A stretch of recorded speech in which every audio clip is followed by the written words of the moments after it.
പ്രശസ്ത കവയിത്രി ബാലാമണിയമ്മയുടെ ഓർമ്മകൾക്ക് ഇന്ന് 20 വയസ്സ് തികയുന്നു. വാത്സല്യവും ആർദ്രതയും നിറഞ്ഞ കവിതകളിലൂടെ മലയാളത്തിൻ്റെ അമ്മയായി മാറി ബാലാമണിയമ്മ.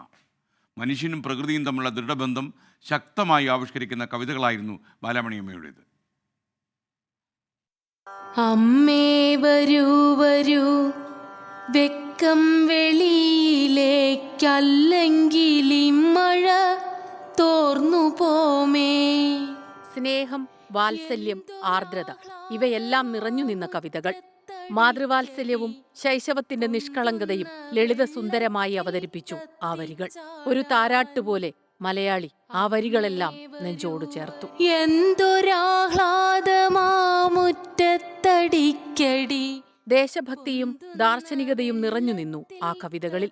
ധർമ്മമാർഗത്തിൽ, മഴുവിന്റെ കഥ, മുത്തശ്ശി, മാതൃഹൃദയം തുടങ്ങി നിരവധി രചനകൾ. പ്രപഞ്ചവും പ്രകൃതിയും ആ കവിതകൾക്ക് പ്രമേയമായി.